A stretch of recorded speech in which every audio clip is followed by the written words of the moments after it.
But first, we got to talk about the most important thing, which is that WWE is resurrecting the Slammy Awards for the first time in 5 years, airing live on the WWE Network at 10 a.m. Eastern on Wednesday, December 23rd.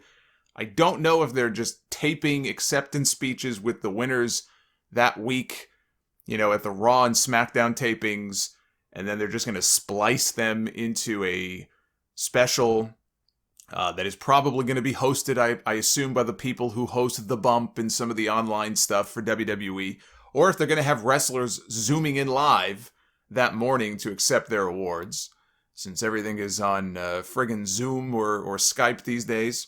But this will not look like the Slammy Awards shows of old. Unfortunately, there will not be Todd Pettengill on stage singing a song and all of the fun stuff they did back in the late 90s at some of those Slammy Awards shows. But here are the categories. Just run through these and I will chime in with my thoughts. I'm going to hold off on giving my Match of the Year and Superstar of the Year choices, since I'm probably going to be doing that on the Sound Off in the next few weeks. So I'll hold off on that. But the category of Superstar of the Year, the nominees are Drew McIntyre, Roman Reigns, Randy Orton, Braun Strowman, Braun Strowman, The Fiend Bray Wyatt, Asuka, Sasha Banks, Bayley, Becky Lynch, who missed most of this year, and Charlotte Flair, who also missed a good chunk of the year. Match of the Year. These are the nominees. Becky Lynch against Asuka at the 2020 Royal Rumble. The Men's Royal Rumble match from earlier this year. Undertaker against AJ Styles at WrestleMania in the Boneyard match. Edge against Randy Orton at Backlash in the greatest wrestling match ever. AJ Styles against Daniel Bryan in the finals of the Intercontinental title tournament. AJ, Sami Zayn, and Jeff Hardy, the triple threat ladder match at Clash of Champions. Roman Reigns against Jey Uso for the Universal title at Hell in a Cell in the Hell in a Cell I Quit match. Sasha Banks against Bayley at Hell in a Cell for the SmackDown Women's Championship. Drew McIntyre against Roman Reigns at Survivor Series.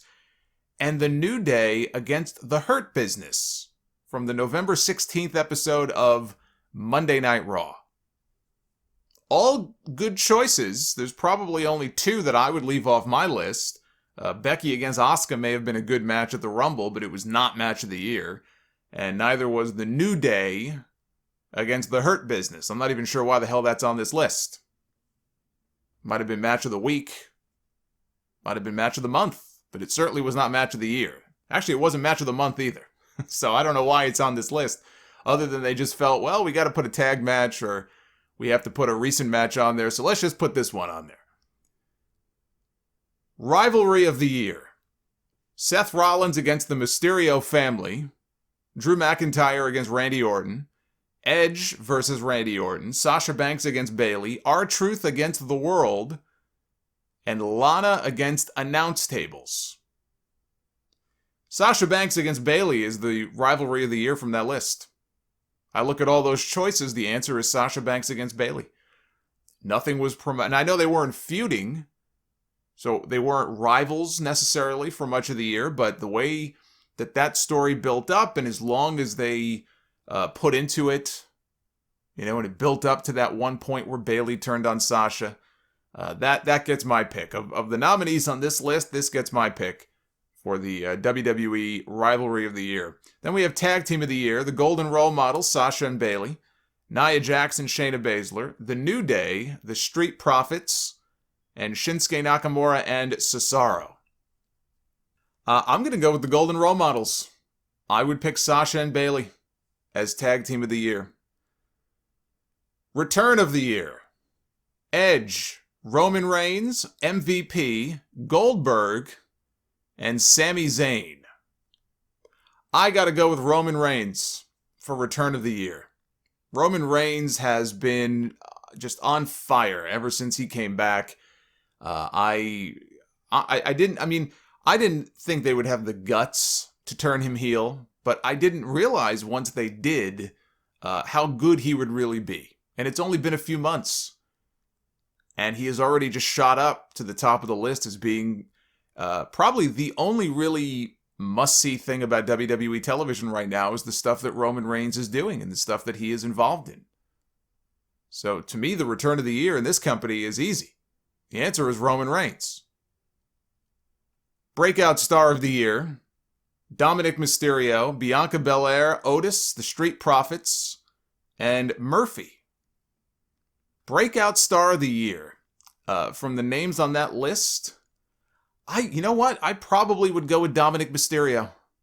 Dominic, I think, impressed a lot of people. He impressed me. I didn't expect him to be as good as he was. I'm not saying he's unbelievable, but for a kid who got thrown right into the fire. I mean, his first singles match ever was at SummerSlam against Seth Rollins. And I thought he knocked it out of the park. And really, in a lot of the matches that he was in, I thought he did a very good job. And I think the future looks very bright for Dominic. He kind of came out of nowhere for me. He would get my pick for Breakout Star of the Year. I already knew how good Bianca Belair is, and she debuted so late into the year. And even really up until maybe a month ago or a few weeks ago, even after she had debuted on the main roster, she kind of disappeared there for a little while. So they weren't even really doing much with her.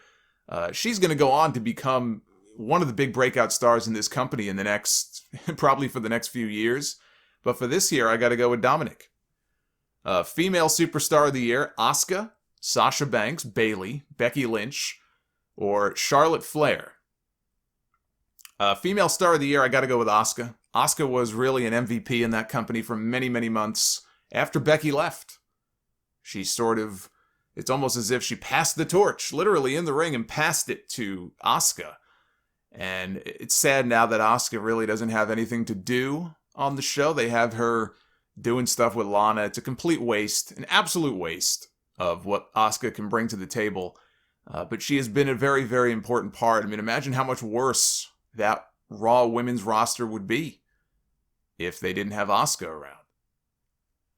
Male Superstar of the Year, Drew McIntyre, Roman Reigns, Randy Orton, Braun Strowman, and The Fiend, Bray Wyatt. I'll let you guys decide who you think is the men's star of the year. And finally, Moment of the Year. Edge returns in the men's Royal Rumble match. Drew McIntyre defeats Brock Lesnar at WrestleMania 36. Becky Lynch announces her pregnancy. Roman Reigns and Paul Heyman unite. Bayley betrays Sasha Banks.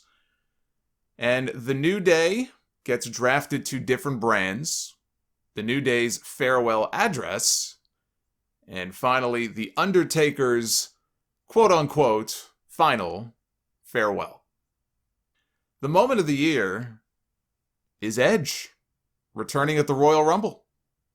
That was I know there had been rumors about it. It wasn't a complete and total shock, but it was very surprising to see him come back, and he's very fortunate that it came at a time when we still had full packed buildings. So you had a baseball stadium with 40,000 people, right, or 50,000 people, who gave him this hero's welcome. They were so happy and so shocked to see him coming out to, Metalingus, and here he comes, and it was such a great moment.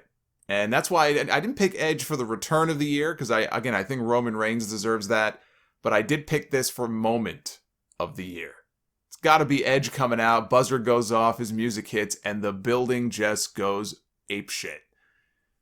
So I'm picking Edge as the moment of the year. So those are your Slammy Awards categories, and again, they'll be picking the winners in a couple of weeks. That'll be airing on the WWE Network, and I'll probably have some picks of my own here on the podcast in the next few weeks.